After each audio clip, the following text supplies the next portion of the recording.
Thank you everyone for tuning in. This is In Focus on ABC 10. I'm Trent Bailey.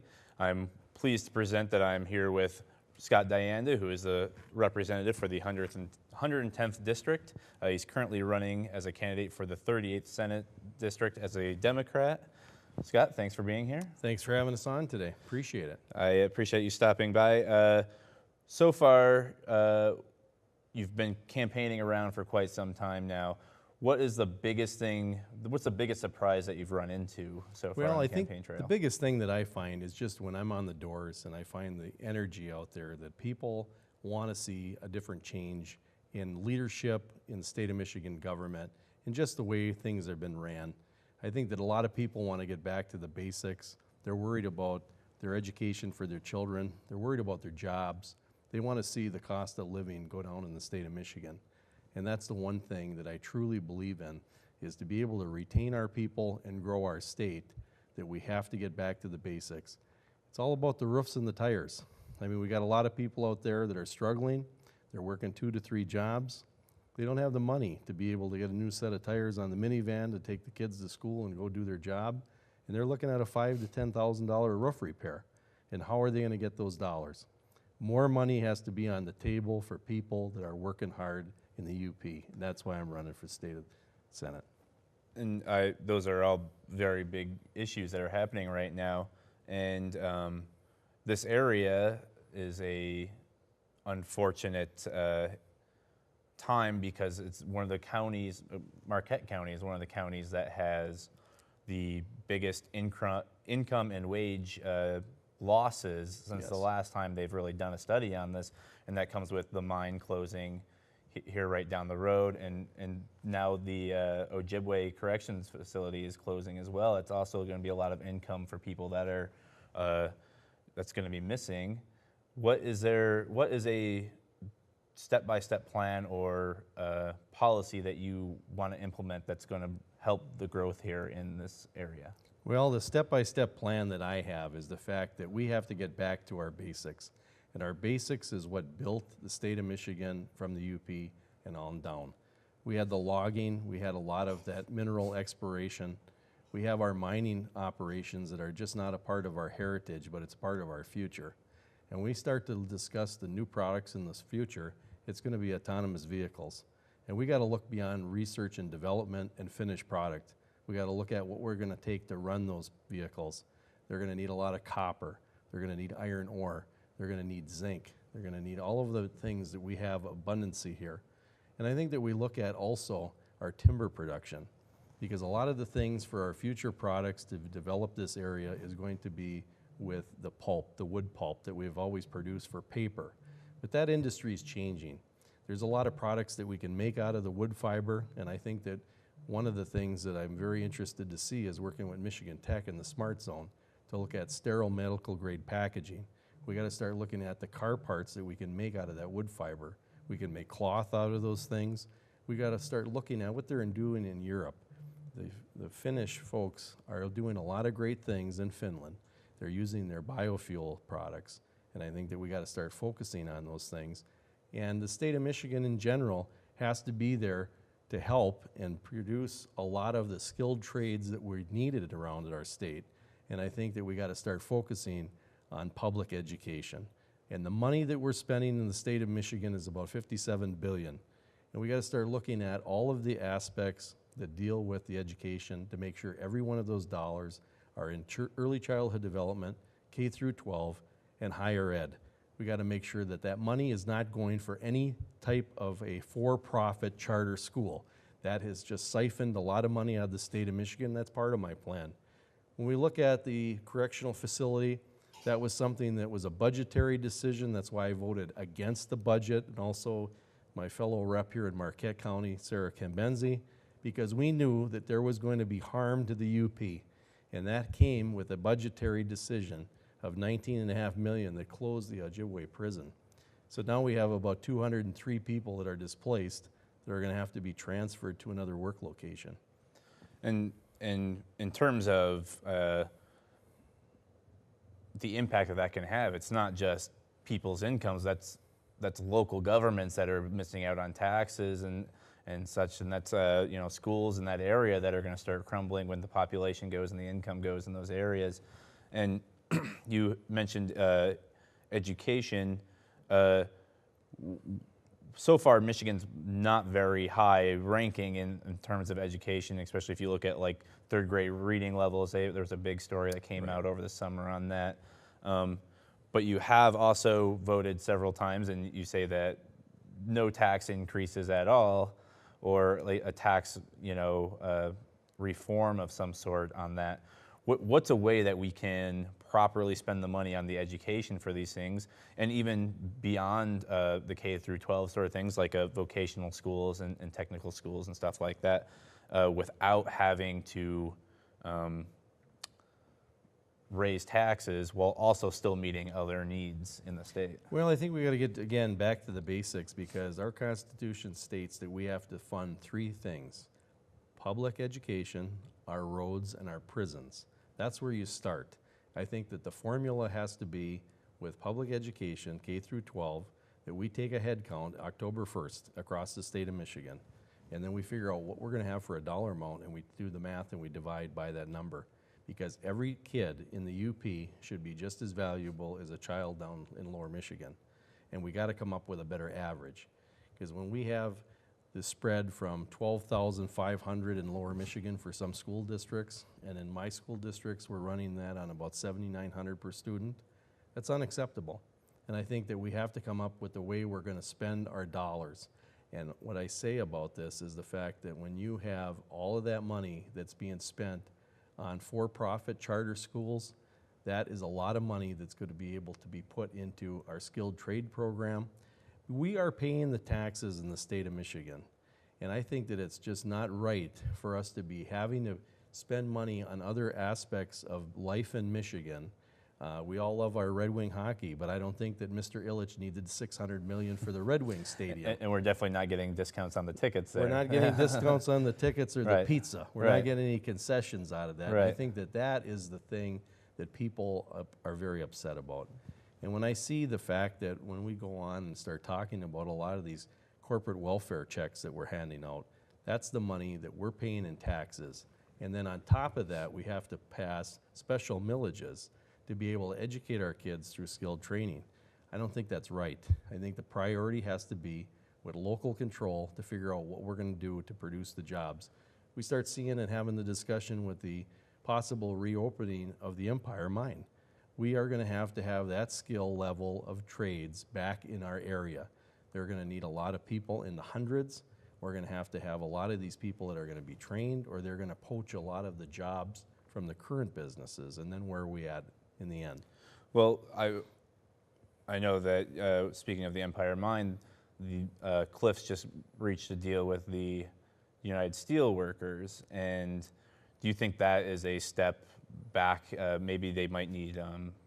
Is there anything else that, as a rep or as a senator, state senator, that you would try to push to help them bring that back? Like, what exactly is it? Is it tax breaks, or is it maybe lax regulation? What is it that is going to help really bring that back to keep it here and keep it open for a long-term situation? I think that what we have to do is we got to look at what we're spending in the MEDC, because if we're going to look at attracting companies like Amazon, and we're trying to compete with 50 other states across the nation, we got to start looking at the ones that have been here for over 100 years.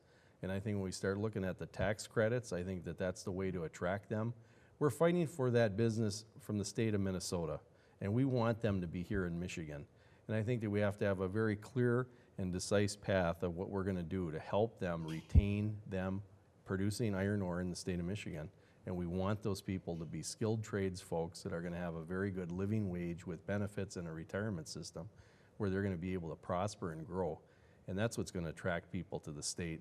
So I think that we have to use our MEDC dollars very wisely. And I think that, if we can offer a couple $100 million for an incentive program, I think that it's going to pay a lot more dividend than try to go out there and get a big whale like Amazon to come to the state of Michigan, where we might have to offer something in the billions. Okay, sorry. So you were on the Energy Policy Committee and also the Tourism and Outdoor Rec Yes. committee. So going back to what you were just saying with, incentives, or, you give off a little bit of incentive, we're going to get more back. How does the energy companies, and I know on your website you talk about Upper Peninsula, we pay a lot more for utilities and energy here than other places might. And how does all of this tie together with the outdoor, like the environmental stuff? Is there environmental regulations that are getting in the way of some of these things that is maybe making companies not want to come here because of some sort of regulation, or what is the deal with that? I think that the fact that the reason our power is so expensive in the UP is because we have a low amount of population. When we start looking at the UP with 15 counties, we look at the fact that 325,000 people living in that service footprint. We have 18 different service providers. So downstate, they got the bulk of the population with 9.2 million. They have two primary power producers, Detroit Edison and Consumers Energy. So how are we going to look to the future to bring down these rates? Well, one of the things that I've always been on is competition. That's why myself, having this discussion constantly is the fact that I have people over in Ironwood, Michigan that get their power from Excel, which comes out of Minnesota. They're paying about 8 cents a kilowatt. That's almost 3 times of what we're paying here in the other growth for service print. Wow. So these are the things when you talk about competition, and when you start talking about 100% choice, it's just like being able to buy groceries. Whoever offers those folks the cheapest groceries, I think they're going to have the best selection to the people. Yeah, and I agree with that, and that makes sense, supply and demand, that sort of thing. But what is stopping another company from coming up here and opening up and giving more options? Is it a state regulation, or is it just there's not the infrastructure in place for it? What is it? There is state infrastructure. There's infrastructure in place on the grid. The fact is that the energy law in Michigan has eliminated the competition. We've had competition before. 20 years back, we were having power bills that were normally $36 to $40 a month for a residential. Now they're $200 a month.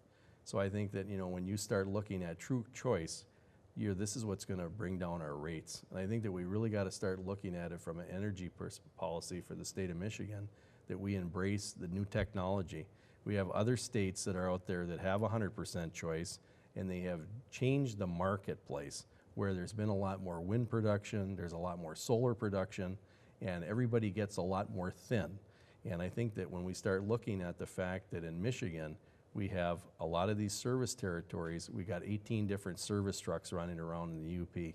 And I think that eventually we're going to start seeing, if energy policies change, you're going to have more competition that'll want to come in here to possibly buy a lot of these places up. Or we start looking at the municipalities, because when you look at Marquette Board of Light, their rates are a lot cheaper than the outlying areas.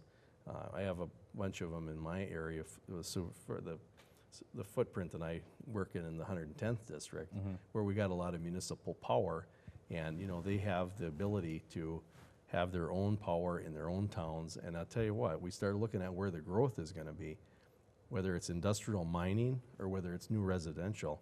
You're going to start seeing people that want to have more choice, because they're going to have cheaper electricity rates, especially for commercial. Right. Staying in the energy field realm here, with the pipeline issue that was more or less solved just recently with the tunnel, I know in your release that you said this was a good compromise. There's still a lot of people on both sides that are upset more or less about this, whether it's people that want it completely out of there for environmental reasons, or people that think, this is a waste of money when it's working just fine right now. But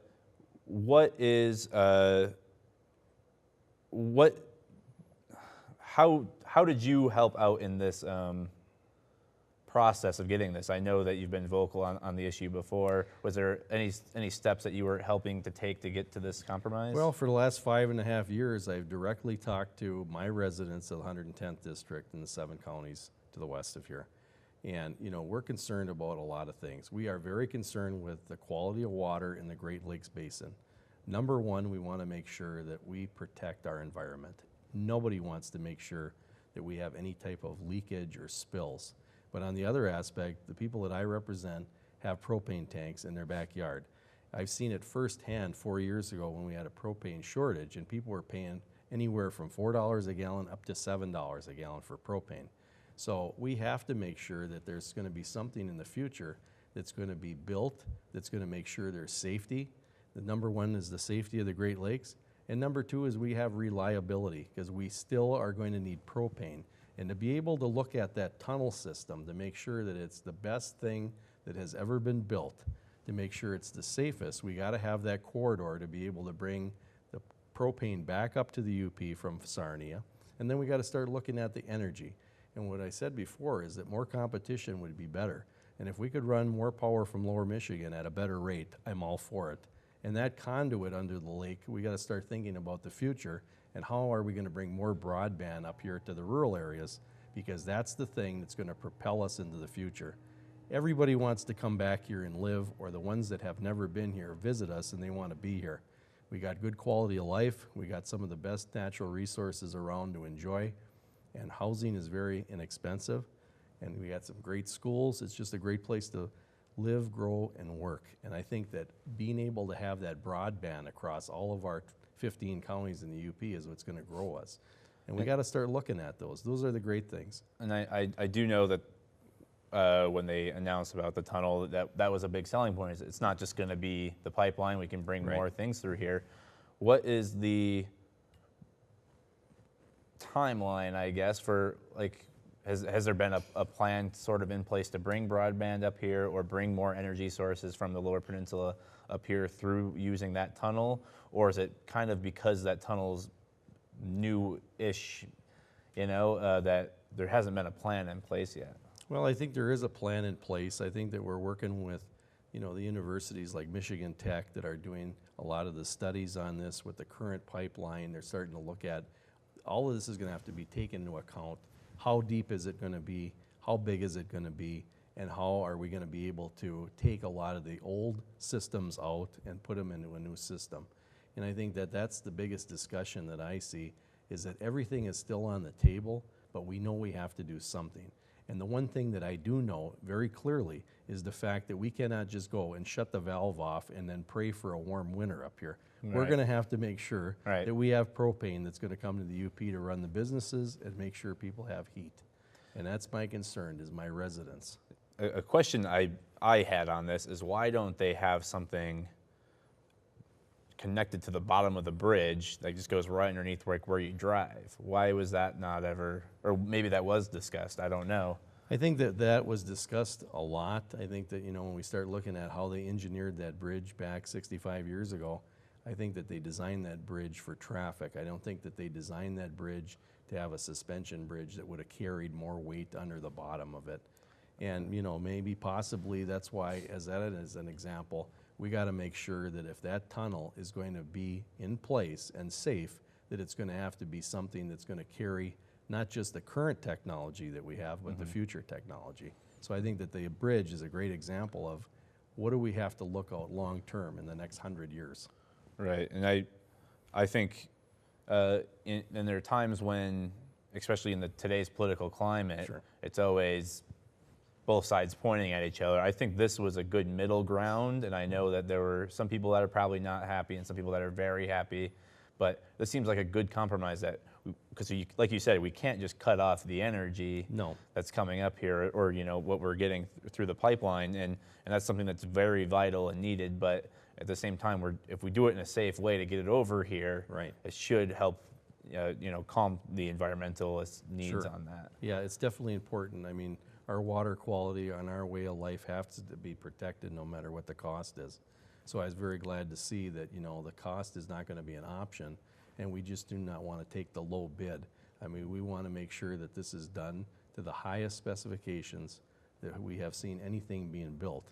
And we start talking about tunnels. I mean, we look around the world. I mean, we have a 22-mile tunnel from France to England. They're driving passenger vehicles through there. They're driving commercial vehicles through there. They got a lot of the services that we're talking about putting in a 5-mile stretch.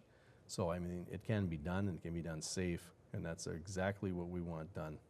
Yeah, the last thing I'm questioning on this is how big is the tunnel going to be, or is that something they're still working out at this point? They're still working on that because you just start taking a tunnel and you start talking about a confined space. I mean, how big is that going to be for Right. people that are going to have to maintain that tunnel?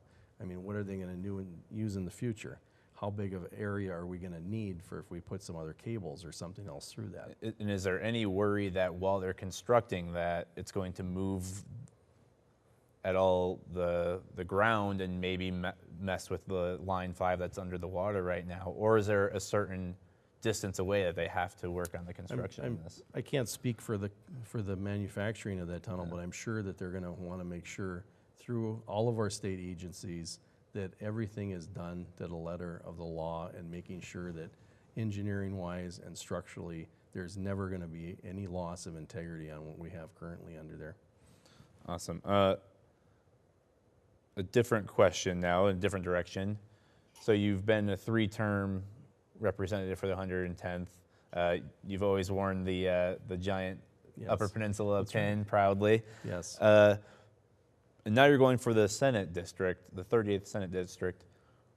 What will you be able to do in the Senate that you couldn't do in the House? What is the advantage or the difference that you'll be going to? I know that you can only get so many terms as a representative, Sure. and this is a bigger seat with a little bit more responsibility to it. But what's going to be the main difference for you if you get that seat? I think the main difference for me is the fact that I'm going to be able to work with a lot more people in a bigger territory and a lot more time to be able to make sure there's a better quality of life for us up here.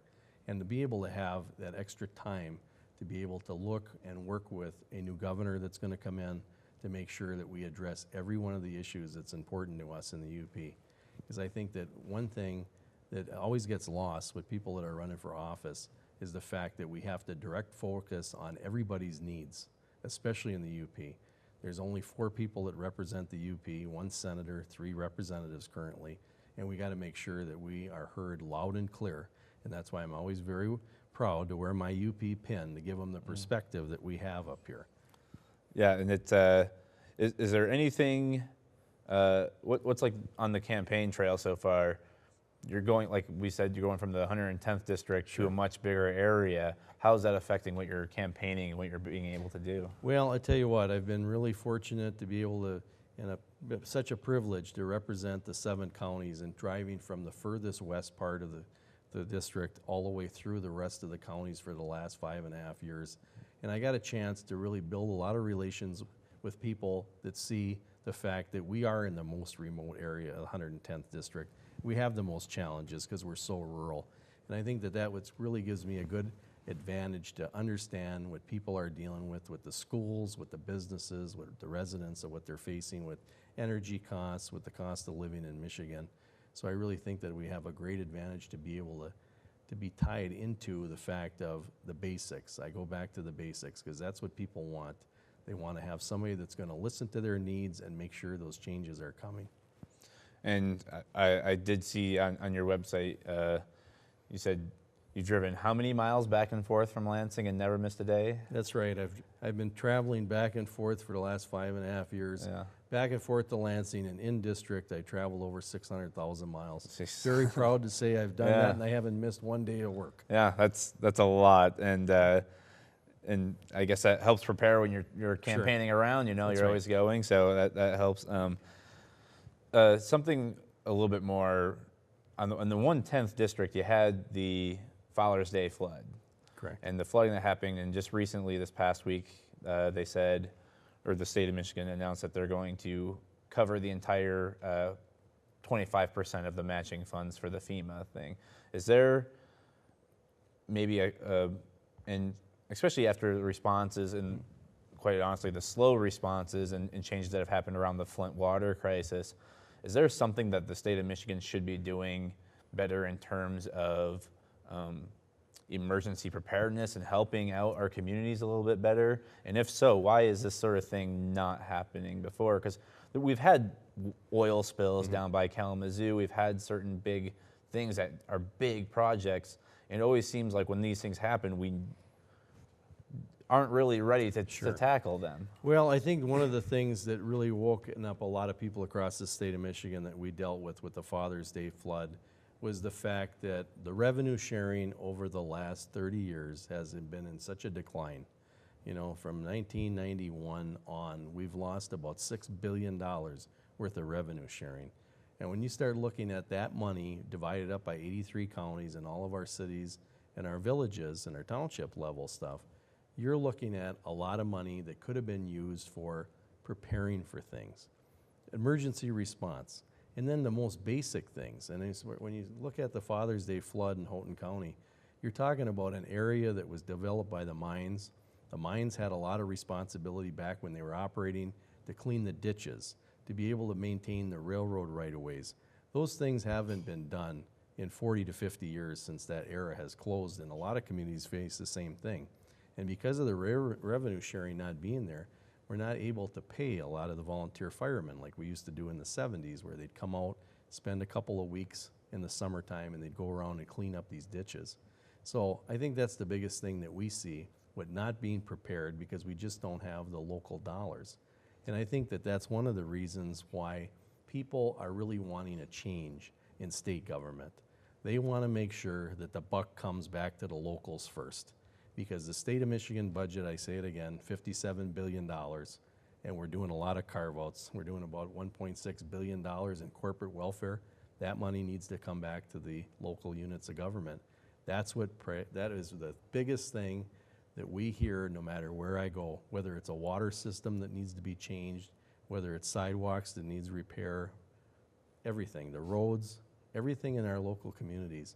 And we get a lot of suffering because we don't have the revenue sharing. And do you think the reduced revenue sharing is directly tied to infrastructure, which Michigan has also graded very poorly on our overall statewide infrastructure? Do you think that's tied to the same thing? I think it's the same thing. I think that it's priorities. I mean, we have to get back to the state of Michigan. We got to look at our Department of Transportation, the partnerships that we have with all of our road commissions out there, our county road commissions, and we got to make sure that bridges and road surface is our priority number one. I worked 10 years at the Department of Transportation, and I know maintenance, and I know how we used to work on all those bridge decks, and I think that we got to get back to the priority. The priority, just like the state constitution says, roads, and we got to make sure that we're doing that and we're funding that, because I think that everything else got to take a second chair to it. I mean, I'm all about recreation. I serve on tourism and recreation. I'm all about doing outside sports, but we have to make sure that the priority is going to be on that road surface, because we're paying the price not to have the investments made in it. You know, that was the thing with the gas tax. 80% of the population in the state of Michigan turned down the ballot initiative for the tax increase.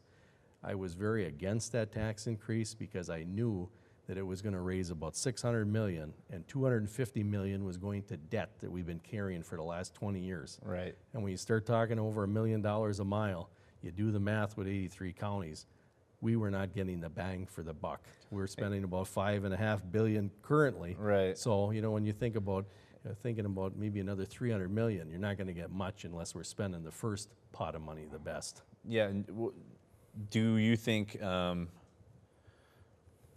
I'm from downstate, Sure. and I know that up here the winter is obviously much harsher, which means that there's more plowing, which hurts the road even more, which means the roads aren't lasting as long as in other places in the state. Do you think that there needs to be a way, or not a way, but maybe trying to find new, better, longer lasting road surfaces that the state or local governments can be working on, instead of just the same old, and every 3 years repaving? Right. I tell you what, I think that we got to look at all of the technologies out there. We got to start looking at a lot of this recycled material, like road tires that we could put into that road surface.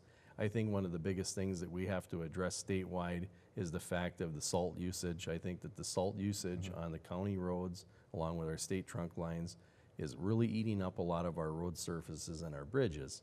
So I think that that's something else that has to be addressed. I think we really got to take a look at it, because I've been getting a lot of complaints from a lot of residents, no matter what part of the state I'm in, that they really want to make sure that we're safe to travel.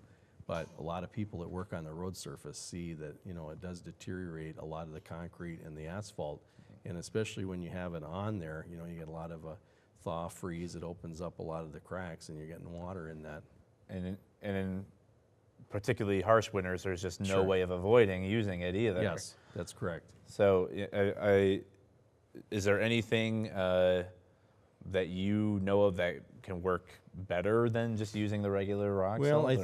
I think that what you got to start looking at is that we have never used it in our history in certain parts of Houghton County. I mean, we get 300 inches of snow. We always used a lot of sand back then in the day, and we didn't really have a lot of that salt usage like today. So I think that, we can go back to some of those days in certain climates across the state. I'm not saying that in Metro Detroit, where you got a lot of freezing rain, you're not going to use salt. Right. But there's just a lot of things that we got to look at to be able to have the integrity of that pavement last longer. And I think that we got to do the direct maintenance on it too, and we got to make sure that things are kept up. And again, it's about priorities, and that's why, when we start looking at a lot of these other projects that we're funding across the state, the priority has to be with road surface, because everybody's going to the pump, paying the dollars for that gasoline and the tax on it, and they want to make sure they're riding on a good road. I agree. And speaking of driving everywhere, auto insurance, every politician in the state of Michigan is saying essentially the same thing. It seems like infrastructure and auto insurance, everyone pretty much agrees on, we need to bring down the auto insurance rates. Why hasn't that happened yet? Well, one thing, the auto insurance cost in Michigan is outrageous. And there's a lot of factors why it is outrageous. The fact that when you look at our auto insurance, and when you are having a bad credit score, you're getting charged more for auto insurance. When you're also being able to look at your education level, if you have a PhD, you're going to get a better rate than a person that has a high school education. And the fact that when they're looking at a gender charge, I mean, if you're a woman, you're going to pay 40% more on auto insurance. And the fraud that's available out there that's happening currently, I think the change truly has to come with a bill package that I have co-sponsored, along with my Republican colleagues from downstate, Representative Pete Lucido and Representative Bo Lefebvre from Escanaba, to be able to give people the opportunity to have what the insurance that they need. Before, you could pick what kind of coverage you wanted before the no-fault system came into place. And if you are a senior it was on Medicaid or Medicare, you should be able to have your insurance cover your auto insurance health cost. And if you are a single man and you're a bachelor, you should be able to pick what coverage you want. And if you're a family and you have a couple kids in the car seat and the mother and father want to have sure that they are covered to the hilt with the best insurance, they should be able to have that option. And I think that what happened was with the bill that Representative Lana Tice sponsored, that was a bill that was written for the insurance companies for their benefit. That was House Bill 5013, I believe Yes. it was, and you Yes. voted no on that. Yes, I voted no on that bill because I was not going to take the opportunity to let the insurance companies give us a pittance of savings and gut our benefits. And that's why I was joined with the rest of my Republican colleagues that said, no way, we're not going to do that. We're not going to give up the benefits for the people when they have an accident, because if we're going to have something, if we're going to make a change on auto insurance, we're going to do what's best for the consumer, not the insurance companies. And how would it go about that we are, I know you said you co-sponsored a bill that's trying to do this. What's the actual mechanism that's bringing that down? Is it making it so it's no longer a no-fault state? Is it something to do with because I believe a lot of people say, oh, well, the reason why it's a no-fault and that costs so much is because it's essentially working as like a second health insurance for in these auto incidents. Is the bill or a way to solve it by making better health insurance for the statewide? What are the actual mechanisms that's going to bring that down? The most biggest mechanism to bring the cost down is that you would be able to choose what coverage that you want. So making it so it's not just if you're getting car insurance. Correct.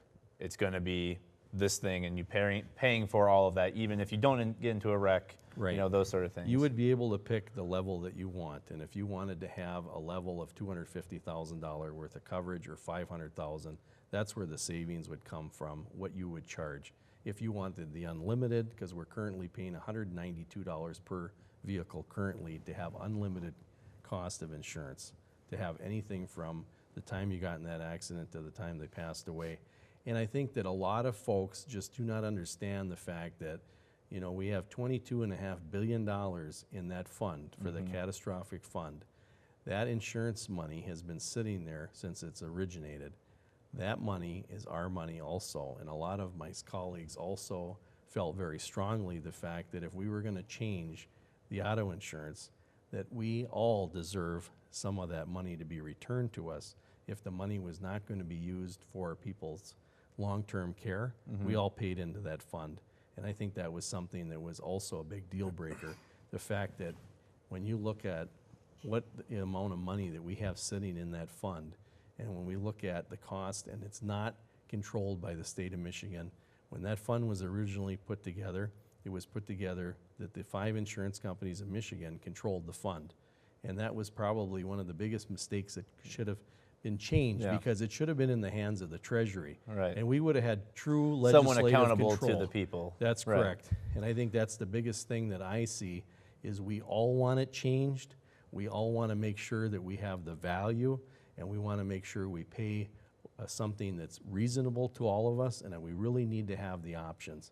We as consumers have the options currently if we want to have cable or if we want to have just a couple channels on television. I think we should have the same for auto insurance. To be able to have the true savings is to have the choice. Is there any other states or governments that have this sort of package in place for the car insurance? There's a big mixture across the state, all the states that have many different versions of what we're trying to do. And I think we got to come up with what's going to be best for the citizens of the state, because you got a lot of people out there that have paid into the fund that never drew on the fund, but we got a lot of unfortunate people that are on the fund that are very much incapacitated and that are very wrecked in a lot of these accidents. And I think a lot of people don't realize the fact that, you know, a lot of people say, well, why is it costing so much today for health care? Well, years ago, 30 years ago, driving around the UP, we didn't have 911, we didn't have emergency responders, we didn't have airbags in the cars. So we're blessed that a lot of people are not passing away in these accidents, but when they're saved, they cost a lot more money to be able to help them. Yeah, and I'm glad you turned to that point. And if they don't have insurance, then it costs more. It actually raises the prices for everyone else. Sure. So do you think that the state of Michigan should be working on a better healthcare system for the people in Michigan? We've seen other states that have done their own healthcare systems that really help out the people. Most famously was Mitt Romney. Sure. Was pretty much the precursor to Obamacare. That's what he did. Do you think that the state of Michigan should be doing something like that to help the citizens here? Well, I think that the main thing that us as the state of Michigan needs to do is to develop more good-paying jobs with private insurance, with plans that are going to be able to take care of those workers. I think that we should not look at, you know, just going down a path of being able to come up with something that's going to be the mediocre. We need to provide people with the opportunity to have private jobs with the best insurance that they want to pick on a plan. I think that's what's going to propel the state of Michigan, and it's going to put more of our people working. It's going to bring down the cost because people are going to be healthier when they are working. Do you think that with the health insurance through these employers, do you think that there can be, bringing it back to the beginning here with job growth Sure. and bringing jobs back to the area, do you think that there could be incentives of, well, the state of Michigan will help pay for some of these things to start off with while your business is growing, or those sort of things? Is there any out-of-the-box ideas like that could be implemented? I think there's all kinds of discussions out there to see what we're going to do to help businesses get going, to get more people hired, to have more of a quality life for employees. I think that's always the case. I just truly believe that the other thing that's going to help our healthcare in the state of Michigan is we're going to just be able to have more competition. Because if we open up the borders, we're going to have more competition, the prices are going to go down, and people are going to benefit by the fact of having consumer consumers out there shopping around for a lot more, whether it's a business or a private individual. Yeah, and I agree, and that's again with supply and demand. If you Sure have it is. more, more supply and Sure. the higher demand, it's going to be better. One last thing, and this is a point that's on your website in terms of veterans and seniors. What exactly would you want to do if you were elected into the Senate seat to bring down the cost of living for seniors and help with veterans? Well, I think the first thing that we have to do as a state is to be able to thank our seniors for everything that they have paid in their lifetime. I think that when we start looking at what they have for expenses, the biggest thing that they have to tackle is the prescription drug costs. I think us as a society in the state of Michigan has to get more of a competition-based program with prescription drugs, because we are seeing such an increase on prescription drugs, and it has to come down in cost.